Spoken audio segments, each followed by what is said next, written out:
नमस्कार आदरणीय सभापति, विद्वज्जन, वक्ताओं, श्रोताओं और अतिथियों। मुझे उम्मीद है कि आप इस विषय पर मुझे कुछ पूर्वाग्रहों को साझा करने या लगभग कुतर्क करने के लिए अगले 10 मिनटों तक बख्शेंगे। मैं कृष्ण बलदेव वैद्य जी को छोड़ रही हूँ। इस विषय में मैंने सिर्फ निर्मल वर्मा और कृष्णा शोभती को ही लिया है। निर्मल वर्मा और कृष्णा शोभती के साहित्य के पुनर्पाठ के लिए बुर्जुआ मोटिव्स और एक खास तरह की एलिट भाषा का विश्लेषण सबसे सशक्त कैटलिस्ट हो सकता है। इन दोनों रचनाकारों के यहाँ मुख्यतः कथा साहित्य में अधिसंख्य संदर्भों में मध्यवर्गीय एस्थेटिक रचना प्रक्रिया का नाभिक निर्मित करता है। गल्प में जहाँ एक एलिटिस्ट और बुर्जुआ सौंदर्य बोधीय दृष्टि है, वहीं गल्पेतर में यथार्थ को पकड़ने की लगभग अलहदा भंगिमा मौजूद है। कृष्णा शोभती के साक्षात्कारों या कथेतर में नारी विरोधी विचारों का सतर्क खंडन दिखता है, पर कथा साहित्य में खास करके कहानियों में कुछ अपवादों को छोड़कर नारी का चित्रण कुलीनतावाद सम्मत मुझे लगा है। यानी कि इन संदर्भों में स्त्रियों का जो चित्रण है वह अकर्मक है, सकर्मक स्त्री का चरित्र ये नहीं है, मुझे कम से कम ऐसा लगा। इसके बावजूद उनकी रचनाओं में कुछ ऐसी महनीयताएं हैं जो इन रचनाकारों को बृहदत्व प्रदान करती हैं। शोभती के यहाँ कुछ अवान्तर प्रसंगों में स्त्री पात्र जहाँ मर्द मुहावरे में पात्र ढले लगते हैं, वहाँ सूरजमुखी अंधेरे की रतिका द्वारा स्त्री भाषा की प्रतिष्ठा संभव हो सकी है। दूसरे, बुर्जुआजी ढंग से प्रजनन के महिमा गान के बीच प्रजनन आदि को बुर्जुआ उपयोगितावादी दृष्टि से मुक्त करना, ये दोनों उनके साहित्य को नई संभावना से भर देते हैं। वहीं निर्मल के कथा साहित्य की कुछ विशिष्ट अर्थ निष्पत्तियां हैं। उनका कथा साहित्य जहां गहरे अर्थों में एक सामूहिक अस्मिता की पड़ताल करता है, वहीं दूसरी ओर उनकी कथा भाषा के कवितात्मक प्रयोग में आबद्ध मानव केंद्रीयता के स्वर को भी हम भंग होते देखते हैं।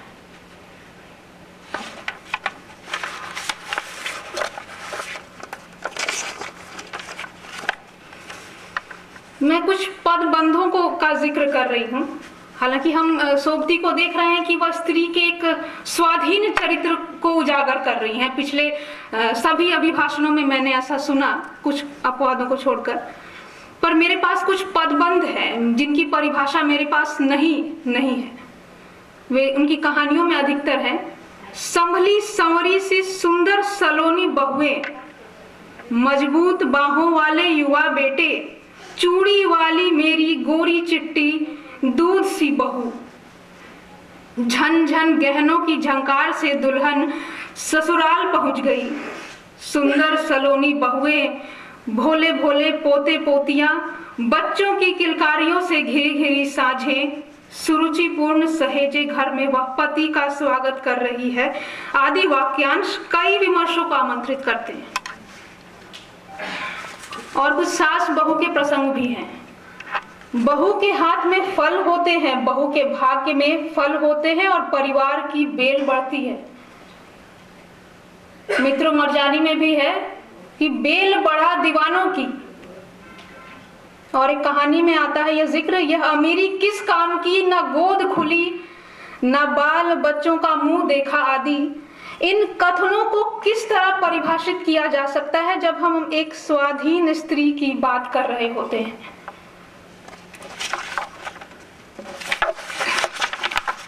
अपवादों को छोड़कर कृष्णा शोभती की कहानियों का बहुलांश सास बहू की प्रचलित भूमिकाओं और प्रजनन को स्त्री अस्मिता के अभिन्न पक्ष की तरह देखने से भी भरा हुआ है। बहने जैसी कहानियों में प्रजनन में असमर्थ होना स्त्रियों का सबसे बड़ा दुख भी रहा है। औसतन स्त्री पात्र सामंती संस्कारों का वहन भी करती हैं, जिसमें डार से बिछुड़ी की पाशो भी है और 3 पहाड़ की जया भी है। ए लड़की में प्रजनन के गौरवांकन के कई दृष्टांत हैं। प्रजनन पर यह बलाघात स्त्री जीवन की सार्थकता को बुर्जुआ और पूंजीवादी अभिमुखन देने जैसा है।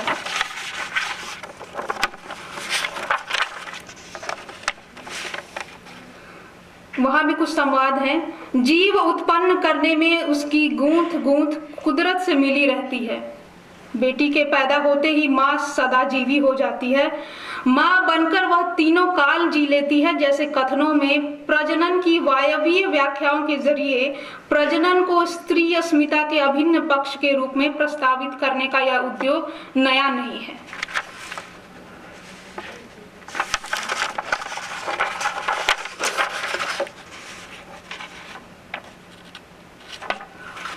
पर लड़की का अपाठ प्रजनन संबंधी पुंसवादी व्याख्याओं के बरक्स एक नया अर्थ भी पेश करता है।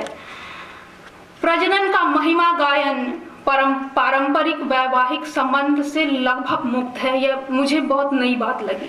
जब वे प्रजनन के बारे में कह रही होती हैं तो वह कहीं भी ये नहीं कहती हैं कि पति पत्नी, वे नर नारी की बात करती हैं, माता पिता की बात करती हैं। जहां कहीं भी वैवाहिक दमनात्मक चक्र का जिक्र लगभग नहीं है।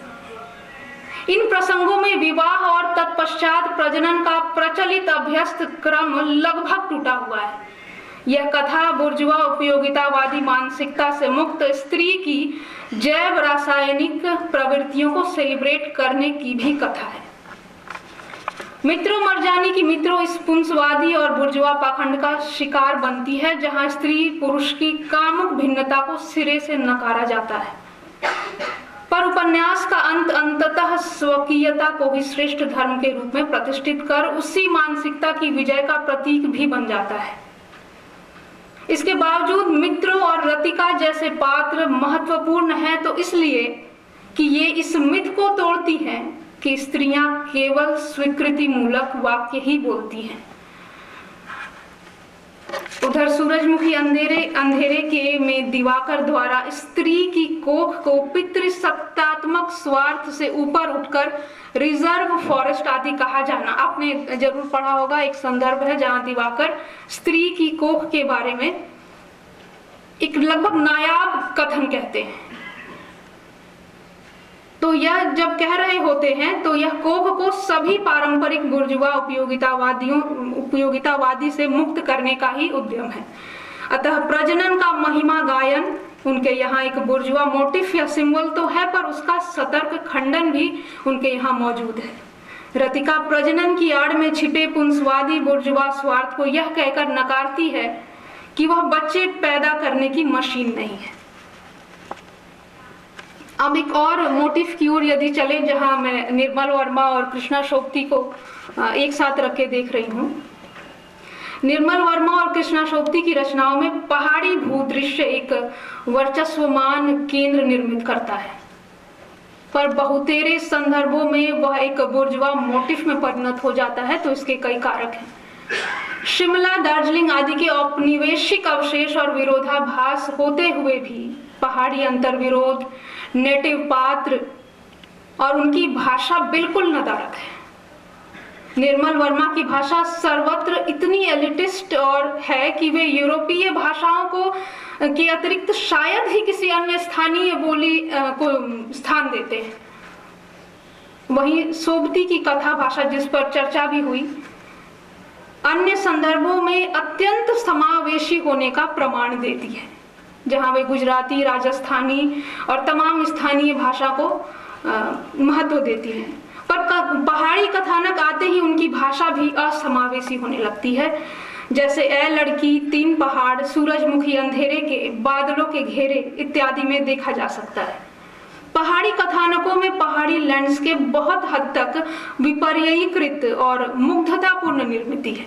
ये मुझे ऐसा लग रहा है, जहां पहाड़ों में केवल सुरुचिपूर्ण और एलिट तत्वों का समावेश हुआ है। क्या पहाड़ों के कथानक को वे विशेष रूप से हाई कल्चर से जोड़े रखना चाहते थे, जहां औपनिवेशिक अवशेष और यूरोपीय पात्रों की लगातार आवाजाही तो है, पर पहाड़ी प्रजातियों का उल्लेख बेहद गौण और अन्यत्व प्रधान है। मैं कहूं कि तीन पहाड़ को जब मैंने पढ़ा, वहां मुख्य पात्रों के अलावा जो स्थानीय पात्र हैं, रॉस, या कुछ नाम है उनका, वे अंग्रेज पात्र हैं। और जब वे दार्जिलिंग, क्योंकि मैं दार्जिलिंग के बहुत निकट रहती हूँ, तो मुझे वो सारे तत्व बहुत एलिटिस्ट लगते हैं, क्योंकि वहाँ नेपाली का एक भी शब्द मौजूद नहीं है, एक भी पात्र वहाँ मौजूद नहीं है, चाहे वो गौण ही हो। भोटियों का जिक्र जरूर आता है पर बहुत अन्यत्व प्रधान, और वह भी जो हमारी सुरुचिपूर्णता को बढ़ाता है। बहुत से हिमालयी नेटिव सेवक के रूप में मौजूद है निर्मल वर्मा के यहाँ। अंतिम अरण्य में भी है, रात के रिपोर्टर में एक नेपाली दरबान की कथा है, और अन्य संदर्भों में भी। एक चित्रा सुख में भी मिसेस पंत हैं, और उसका एक सेवक है पहाड़ी। अंतिम अरण्य के अपाठ से भी यह प्रमाणित होता है कि पहाड़ी भूदृश्य बुर्जुआ समाज के अवसाद को मिटाने का अंतिम शरण या एक एस्केप है। इसके बावजूद उनकी कथाओं में यदि संभ्रांत और सीमांत का अंतर्द्वंद मुखरित नहीं है, तो भी कुछ संदर्भों में ट्रेस जरूर किया जा सकता है। लाल टीन की छत में यदि पहाड़ी स्त्री का एक पात्र के रूप में मौजूद है, तो कहीं ना कहीं इसलिए क्योंकि रचनाकार निर्मल वर्मा आदिवासियों को देखकर एक गहरा अबूझ आकर्षण और रहस्यमयता का अनुभव करते हैं। इसका जिक्र उन्होंने साक्षात्कार में भी किया है। हालांकि लद्दाख पर लिखी गई कृष्णा शोभती की किताब मैंने नहीं पढ़ी है, इसके बावजूद यह कहा जा सकता है कि पहाड़ों पर लिखते हुए उनमें सैलानियों वाली एक रीझ अधिक है। वे साक्षात्कारों में स्वीकारती भी हैं कि मुझे सैलानी स्वभाव मिला है। निर्मल वर्मा ने अपनी डायरी में आदिवासियों पर संजीदा ढंग से विचार किया है, पर कथा साहित्य में उनके प्रति वे लगभग उदासीन रहे। पात्रों और भाषा की दृष्टि से निर्मल वर्मा का कथा साहित्य प्रभु सत्तात्मक यूरोप और भारत के मुख्य धाराई या बुर्जुआ समाज को अपना आदर्श मानता है, पर इस लिहाज से उनकी भाषा को केवल असमावेशी भाषा कहना नकारवादी आलोचना होगी। उन्होंने पशु पक्षी बिंबों के प्रयोग से कथा भाषा को मानव केंद्रीयता की जकड़ से मुक्त किया है। कविताओं में जो लगभग केदारनाथ सिंह कर रहे थे, इतने सारे पशु बिंब और इतनी सारी क्रियाएं उनकी कविताओं में हैं, जो क्रियाएं लगभग पशुओं की हैं, जैसे रेंगना, गुर्राना। उनके ये बिंब साहित्य में अभ्यस्त पशु ग्रंथि के समानांतर मानवेतर के से संबद्धता का श्रेष्ठ निदर्शन पेश करते हैं। जू क्रिटिसिज्म की दृष्टि से उनका खासा महत्व भी है। उनके यहाँ चीजों पर ऐसी क्रियाएं आरोपित हैं जो पशुओं के हैं, जिसकी बात मैंने कही, जैसे रेंगना, गुर्राना आदि। जैसे निर्मल वर्मा के यहाँ एक पद भी मैं यहाँ उद्धृत करूंगी, जैसे वे कहते हैं चमकीला रेंगता स्वर कैसा है, वह चमकीला तो है ही, वह रेंगता भी है।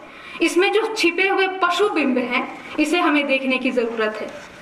बहुत बार इन बिंबों में मानव मानवेतर के अघोषित युद्ध और मानव द्वारा मानवेतर पर अत्याचार के बहुत से सूत्र भी मिल जाते हैं। जैसे छाती में उठी हल्की सी खरखराहट को वे कैसे लिखते हैं कि कोई कहीं खोखल में फंसा पशु गुर्रा रहा हो। अखबार के उड़ने को वे कहते हैं कि जैसे पिंजड़े में बंद कबूतरों की तरह वे बाहर उड़ने के लिए छटपटा रहे हैं। ऐसे सारे बिंब जिसमें मानवेतर की कैद की अवस्था हमारे सामने आती है। और बनैले जंतुओं की आवृत्ति उनके यहाँ सबसे अधिक है। हर चौथे पृष्ठ में पे हमें ऐसे बिंब देखने को भी मिलते हैं, साहित्य में जिनका प्रवेश करीब करीब वर्जित रहा है। लाल टीन की छत में जब वे कहते हैं कि हर आदमी एक ना एक पशु होता है, तो कहीं बहुत गहरे वे मानव मानवेतर की प्रजातिगत विभक्तता को ही नकारते हैं। और यही डार्विनिज्म प्रणीत मानव मानवेतर की सोपानिक व्यवस्था, जिसमें नर श्रेष्ठ है और नरेतर कनिष्ठ या कमतर है, वह क्रम भी टूट जाता है। अब एक और बात विषय पर मैं निर्मल वर्मा और कृष्णा शोभती को साथ रख के देख रही हूँ। फिरंगियों से युद्ध का वर्णन कृष्णा शोभती के कथा साहित्य में कई बार आता है, और वहाँ अंग्रेजों के प्रति तीव्र अन्यत्व भाव भी है और भारतीय अस्मिताई चेतना भी। पर निर्मल वर्मा की कथा साहित्य में, मैं खास करके कथा साहित्य पर कह रही हूँ, उनके प्रति एक अद्भुत स्वीकार भाव दिखता है। लड़ाई के दिनों की विभीषिकाएं या तो यहूदियों के मलबों के दृश्यों से सामने आती है या मिस जोशुआ, अन्नाजी आदि पात्रों की विडंबनात्मक स्थितियों से आती जरूर है, पर ना तो कथाकार की नरेट करने की शैली और ना ही पात्रों की भावनाएं इन तथ्य में योग दे पाती है कि फिरंगियों की नृशंसता से उन्हें गहरा क्षोभ है। अंतिम अरण्य में तो यहाँ तक कहा गया है, हालांकि वो एक इंट्यूटिव थॉट ही है एक पात्र विशेष का, जहां वो ब्रिटिश इंडिया के नक्शे को देख रहा होता है और उसे देखते हुए उसे लगता है कि यह एक उज्जवल स्वर्ण फूल है। वे कथेतर में लगातार भारतीय अस्मिताई चेतना पर कह वर्मा, पर कथा साहित्य में आते आते उनमें एक अद्भुत स्वीकार भाव देखने को मिलता है और इसी कारण वे उसे उज्जवल स्वर्ण फूल तक कह बैठते हैं। मेरा समय समाप्त हो चुका है। बहुत बहुत धन्यवाद।